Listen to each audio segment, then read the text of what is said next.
अस्सलाम वालेकुम रहमतुल्लाहि व बरकातुहू नहमदुहु व नुसल्ली अला रसूलिल करीम अम्मा बाद अऊज़ु बिल्लाहि मिनश शैतानिर रजीम बिस्मिल्लाहिर रहमानिर रहीम अफतुमिनूना बिबाज़िल किताबि व तकफुरूना बिबाज़ फमा जज़ाउ मन यफ़अलु ज़ालिका मिनकुम इल्ला ख़िज़्युन फ़िल हयातिद दुनिया व यौमल क़ियामति युरद्दूना इला अशद्दिल अज़ाब व मल्लाहु बिग़ाफ़िलिन अम्मा तअमलून। सूरह बकरा आयत नंबर 85। दोस्तों, ये कुरान करीम की वो आयत है कि आदमी इसी तरह की हरकतें अब से पहले क्या करते थे और वही हरकतें आज हमारे अंदर मौजूद हैं। यहूदियों में क्या हुआ करता था कि जब उन्होंने किताबों में बिगाड़ किया तो बाज़ बातों को मान लिया करते थे और बाज़ बातों को वो इनकार कर दिया करते थे। आधे पे अमल करते, आधे पे अमल नहीं करते थे। कहते थे हम मुकम्मल मुसलमान हैं, लेकिन बस कहना ही था, लेकिन अमल नहीं था। और अल्लाह को ये बात बहुत ही ज़्यादा नापसंद है। अल्लाह रब्बुल आलमीन इस आयत के अंदर फरमाता है सूरह बकरा की, आप बाज़ किताब को मानते हो और बाज़ का आप इनकार करते हो। क्या बदला है इसका कि दुनिया में तो ज़लालत दी जाएगी और आखिरत में बाद में बड़े सख्त अजाब की तरफ को लौटा दिया जाएगा। युरद्दूना इला अशद्दिल अज़ाब। और अल्लाह ताला तुम जो भी कुछ कर रहे हो गाफिल नहीं है, यानी हर चीज़ की खबर रखने वाला है। दोस्तों, इस आयत पे हम गौर व खोज करें कि हम इस्लाम की आधी बातों को मानते हैं जिससे हमें फ़ायदा हो रहा है, और हम आधी बातों को इस्लाम से इनकार कर देते हैं। जहाँ हमें नज़र आता है फ़ायदा हम उसको मानते हैं। दोस्तों, अल्लाह रब्बुल आलमीन का सबसे बड़ा जो गज़ब होता है दुनिया में, काफिर और मुशरिकों पर इतना बड़ा नहीं होता जितना बड़ा कि उन लोगों पर होता है कि जो अहले किताब होते हैं और जानने के बावजूद भी उसको अधूरा छोड़ देते हैं, उसको इनकार करते हैं, अमली जामा नहीं पहनाते हैं, जबकि उस हक़ को वे ऐसे जानते हैं।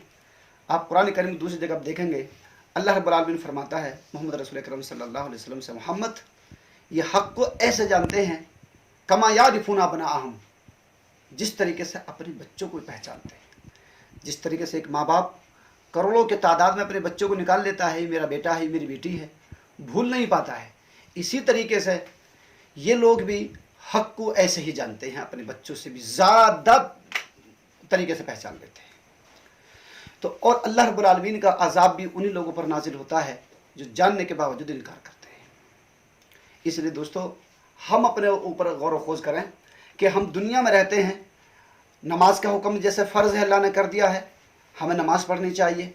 इसी तरीके से रस्म व रिवाज से अल्लाह ने हमें मना करे तो हमें उससे रुक जाना चाहिए।